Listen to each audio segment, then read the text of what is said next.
Oh hey, didn't see either. So the original Huniepop camp of babes didn't really do me wonders. Like, how was I supposed to know saying, oh hey, you don't look as bad as your pictures do to your Tinder date was a bad idea. But you know what they say. When you don't learn critical social skills from one hentai game, try another. Huniepop 2 is the actually anticipated sequel to the original Huniepop, which dropped on February 8th. Yeah, I had Valentine's Day plans that year. I learned how to juggle. Okay, yeah, and I found out more porn came out on Steam, but you should watch me juggle. This time, with the name already made, there wasn't a need for a Kickstarter or anything like that, but there was a bit of development history. Mainly that the first teaser was dropped April 23rd of 2019, and it wasn't until January the next year that we got our first gameplay trailer, which actually dropped a day after my birthday. My favorite late birthday present! The promise of porn. Though it wasn't until 2021 that the game finally dropped after its fair share of delays, and it landed with a fair reception and a fair amount of YouTubers playing it, but it doesn't seem to have picked up like the original did, but people liked it enough. If you're anything like me, your number one concern when it comes to these games is the character writing and a good story. Like, if it doesn't have either of those, how am I supposed to get into the...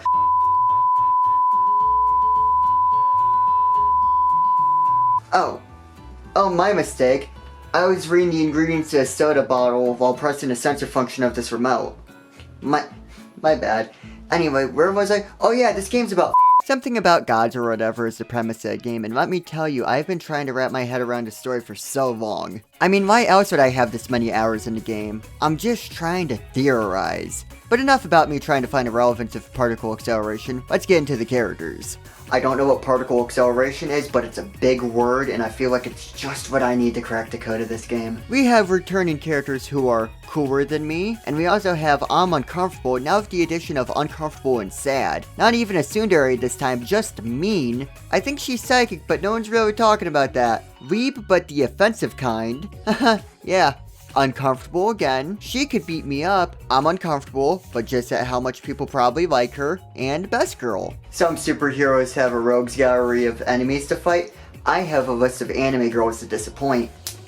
This time the game has a setting that doesn't really have too much of an effect on gameplay, but it's worth mentioning that this takes place on a sin-themed island, which I am almost certain if you turn on a black light on in here, you would get flashbanged. But how about that gameplay we talked about? There's a whole bunch of differences this time around, like instead of currencies being used and talking increasing the amount of honey, this time you talk to increase the amount of turns, discover baggage, we'll get to that later, and talking instead of drain hunger, which affects turns, it drains stamina, which again, we will get to later. After dates and given the right answer, you will normally get fruit that works as the currency where each fruit represents different qualities and can only purchase things that fit that quality. Hey, what kind of smoothie do you want? Horny.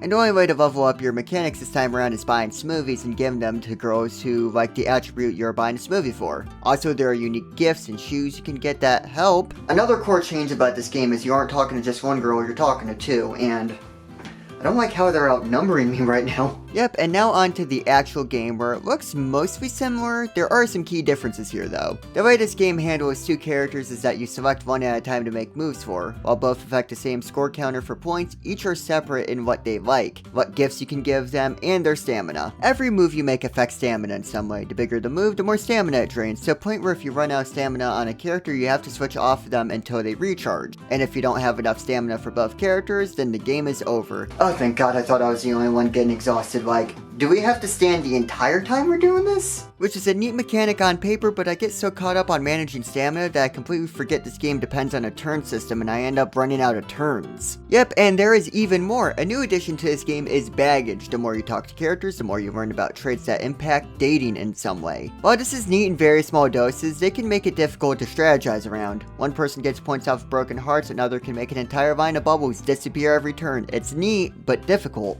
I don't need to say it. I don't need to say that a hentai game's puzzle mechanics are just stomping me. I don't need to say it. You already know it. As for the bubbles, it's the same thing this time around, but there is an addition. There are bubbles that each person likes more than the rest, and there are some that, while not give points, they affect the pace of the day in other ways. For the ones that raise points, there's talent, flirtation, romance, and... Oh, my mistake, my parental block was on. Oh, that time it was just my accent. For the ones that affect gameplay, there's joy that gives you extra turns, there's passion which pretty much ups the value of a turn based on the percentage of passion each person has, And there's Sentiment that lets you give gifts that, again, change different mechanics on how the game works. There's also the Broken Heart, which in the last game would decrease your overall score, but in this game it makes someone mad, and you have to let their stamina build up as if they were exhausted. But you know, the puzzle was supposed to be the date, but I always wondered what each turn looked like, especially the Broken Heart ones. So, do you like Sword Art Online? Yeah, of course I like Denny's. Who doesn't? You want to see me eat that candle? Wait, really? The endgame is different this time around. Like, instead of trying to do something different than hold hands, you're trying to find two different people who want to hold hands, then join that. Which this time around isn't 4 dates and a final date in the evening, it's kind of 3 dates if a pair at any point and then...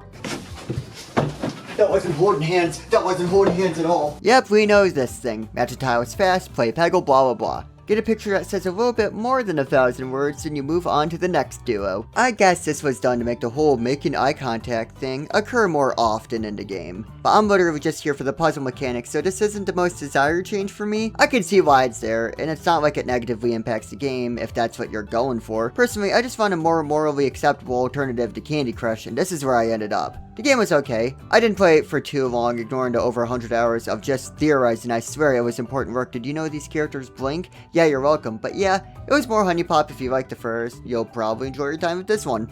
Huniepop 2 has the same addictive gameplay as the first one.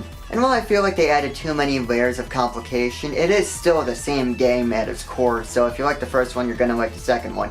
And I learned that I actually really love candlelit dinners.